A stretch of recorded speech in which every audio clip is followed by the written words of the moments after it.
For decades, there has been a fairy tale that Americans told themselves, a comforting, warm, fuzzy story about the country to the north.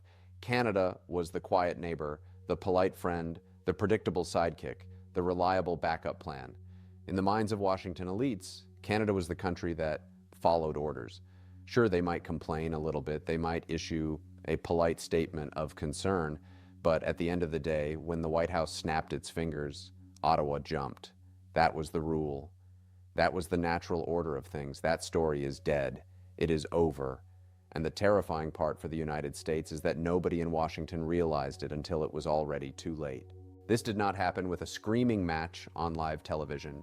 It did not happen with a declaration of war. It was not a dramatic speech at the United Nations that went viral on Twitter. It ended quietly. It ended administratively. It ended in the shadows of bureaucracy and logistics. And because it was quiet, it is infinitely more dangerous than open conflict. Canada did not confront the United States head-on. They did not try to outshout Donald Trump.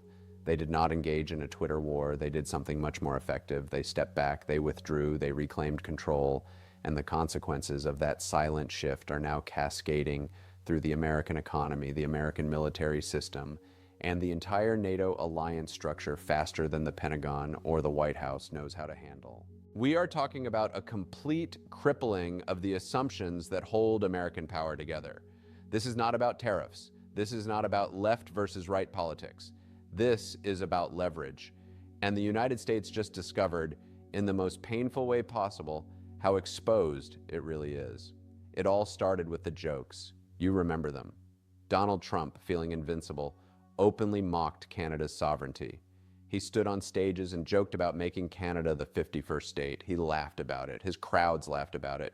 He threatened tariffs like he was disciplining a child. He treated the relationship between two group of 7 nations like a landlord shaking down a tenant for late rent. Washington operated on a single fatal assumption. Canada had no options. They assumed Canada was trapped. They assumed the Canadian economy was so dependent on the United States that Ottawa would just have to swallow the insults, issue a press release, and fall back into line. They thought the geography was destiny. They thought the history was a shackle that Canada could never break. That assumption was the biggest geopolitical mistake of the last 50 years, because while Trump was making jokes, Canada was looking at the pattern. They saw trade wars with allies. They saw ultimatums without exit strategies. They saw unpredictability dressed up as strength. And the strategists in Ottawa reached a conclusion that Washington never expected. They realized that depending on the United States had become a risk, not a theoretical risk, not an abstract political talking point, a real existential survival risk. So Canada stopped arguing, they stopped trying to negotiate with a partner who did not respect them, and they started restructuring the entire relationship. The first massive shockwave, the one that actually made generals in the Pentagon sweat, came from the Arctic. You have to understand the geography here to understand the fear. For 70 years, the defense of the North American continent operated under an unspoken rule. Canada provided the geography, the massive frozen landmass that protects the northern approach. America provided the command. It was always assumed, written in invisible ink on every treaty, that any serious Arctic defense would operate under NATO structures. And let us be honest, NATO structures is code for American command. The assumption was that if a crisis happened, the United States general takes the wheel and Canada rides shotgun. That is how NORAD worked. That is how the Cold War was fought. That is how the Pentagon sees the world. That assumption collapsed in a single meeting in Brussels. Picture the scene, a NATO working group meeting, boring, routine, the fluorescents are humming, the coffee is stale. The United States proposes some standard language for unified Arctic Maritime Command. It is boilerplate text. They have used it 1,000 times. They expected the Canadian delegation to just nod and sign. They probably did not even look up from their papers, but they did not sign. Canada refused. They did not flip the table. They did not scream. They did it politely, calmly, firmly. They said no. They stated that Canadian Arctic defense assets would remain under national command, no automatic delegation, no shared authority, no rubber stamp. That might sound like boring diplomatic speak, but to a military planner, that is a nuclear bomb. That single sentence shattered decades of military assumptions. It meant that for the first time since World War II, the United States does not have the keys to its own northern door. And this was not symbolic. You cannot just say no without backing it up, and Canada backed it up. They started pouring money into a sovereign Arctic defense network. We are talking about Canadian-controlled satellites, under-ice surveillance systems designed to track submarines, long-range patrol drones, domestic command infrastructure. Notice the key word there, domestic, not American systems, not NATO integrated systems, Canadian systems. Why does this matter? Because for the first time in living memory, the United States no longer holds automatic situational awareness over its own northern approaches. If a Russian bomber or a Chinese submarine enters the Arctic, Washington now has to ask Canada for the data. They have to ask. They have to say, please. That is not cooperation. That is dependency reversed. The United States is now the one waiting by the phone, and the shift did not stop at hardware. Canada quietly introduced something that Washington fears more than any weapon system: data sovereignty. For decades, the Five Eyes Intelligence Alliance, the United States, the United Kingdom, Canada, Australia, and New Zealand operated on one golden rule. If one partner sees it, everyone sees it. Instant sharing, total transparency. It was a fire hose of data. If a sensor in Nunavut picked up a ping, a screen in Colorado lit up instantly. That rule is dead in the Arctic. Raw sensor data from the north now goes to Ottawa first. Canada gets the feed. Canada analyzes the feed, and then Canada decides what to share, when to share it, and how much to share. The United States cannot override this. The Pentagon cannot issue an order to bypass it. They cannot buy their way out of it. They cannot legislate it away, because Canada is not selling access. They are hoarding sovereignty. The United States military no longer has guaranteed real-time visibility over the Arctic domain on its own continent. For military planners raised on the idea of full-spectrum dominance, this is a nightmare scenario. They are flying blind in the one region where threats are increasing the fastest. We are seeing increased Russian activity in the high north. We are seeing China calling itself a near-Arctic state. The ice is melting, opening up new shipping lanes that act as highways for potential adversaries. And right at the moment when America needs its northern eyes the most, Canada has put on a blindfold. It happened without a single shot being fired. It happened because Canada simply decided to stop hitting forward on the email. It is bureaucratic warfare, and America is losing. But if you think the pain is limited to the military, you need to look at what is happening in Florida. While Washington was staring at the North Pole, the American economy started bleeding from the south. Canadians began leaving Florida, and I do not mean they stopped visiting for a weekend. I mean they started leaving permanently.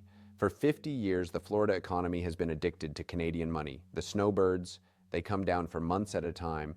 They buy condos in Palm Beach, Fort Lauderdale, Boca Raton, and Miami. They pump billions into the local economy. They are the lifeblood of the winter season, but then came the disrespect. Then came the instability, and the data was immediate and brutal. Real estate listings spiked. Canadian buyers vanished. Entire segments of the luxury real estate market collapsed almost overnight. Hotels that once relied on Canadian snowbirds to fill their rooms during the winter reported double-digit booking declines. By mid-year, some were down more than 30%. And the reason was not that Canadians ran out of money. The reason was psychological. Canadians did not feel welcome. They did not feel respected. They did not feel safe tying their life savings and their retirement investments to a country whose president openly mocked their existence. Once that emotional decision was made, it became permanent. Selling property is not a protest. A protest is when you hold a sign. Selling property is an exit. It is a divorce. It is a liquidation of assets. Florida's tourism industry was built on the arrogance that Canadians would always come. They thought, where else are they going to go? It is cold up there. That assumption just died. Canadians are not weekend tourists.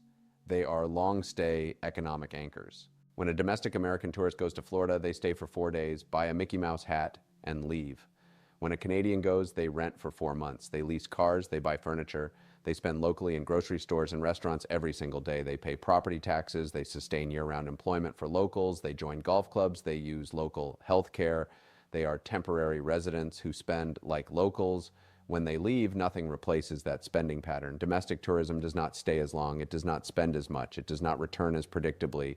This is not a dip in the market. This is a structural loss. This is a hole in the hull of the Florida economy that cannot be patched. Real estate agents in Miami are panicking. They are looking at their Rolodexes and realizing that 30% of their reliable buyers are gone, and they are not coming back next year. Because when you sell a condo, You do not buy it back the next season. You move on, you find a new destination. Maybe it is Portugal, maybe it is Mexico, maybe it is staying home. But the money has left the building, and Florida is just the visible surface. The real damage, the kind that keeps chief executive officers awake at night, is happening in the industrial supply chain. This is the move that Washington truly did not anticipate. They expected Canada to fight back with tariffs. They expected a trade war, a shouting match. They prepared for a legal battle at the World Trade Organization. Canada did not do that. They did not announce sanctions. They did not hold a press conference. They simply withdrew from voluntary supply chain coordination. Do you understand how fragile the American industrial system is? It relies on just-in-time delivery. It relies on the border being invisible. It relies on parts moving from Ontario to Michigan as easily as they move from Ohio to Michigan. It relies on a level of frictionless trade that took 50 years to build. But when Canada stopped going the extra mile to facilitate that flow, the American system seized up. Automotive plants in the Midwest began facing component delays. We are not talking about weeks, we are talking about hours. In the auto industry, a delay of 4 hours can cost millions of dollars. The assembly line stops, the workers are standing around, the overhead costs keep burning. Construction projects stalled as lumber and steel deliveries slowed down. Energy markets reacted immediately to the uncertainty in Canadian oil and gas flows. Nothing was banned, nothing was illegal. Canada did not break any treaties. But modern manufacturing does not survive on legality alone. It survives on certainty, it survives on trust, it survives on the guy at the border waving the truck through because he knows the paperwork is good.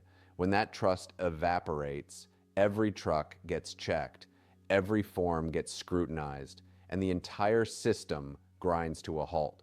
Factories shut down not because supply stopped completely, but because reliability disappeared. And that exposed something Washington had never truly tested. Canada controls critical choke points: energy, minerals, automotive components, construction materials, aluminum, uranium, potash. And this is what happens when geopolitics is treated like reality television. You forget that the other characters have agency. You forget that they can walk off the set. Canada has walked off the set. The cameras are still rolling, the lights are still on, but the script has been thrown in the trash. The American public needs to wake up. This is not a boring trade dispute. This is the unraveling of the North American security perimeter. This is the fraying of the economic safety net that kept the continent stable for generations. When the next crisis hits, whether it is war, a pandemic, or a natural disaster, America will reach for the phone to call its trusted sidekick. And for the first time in history, they may hear nothing but silence. We are sorry. The ally you are trying to reach is currently unavailable. Please try again after learning some manners. It is a harsh lesson. It is a painful lesson.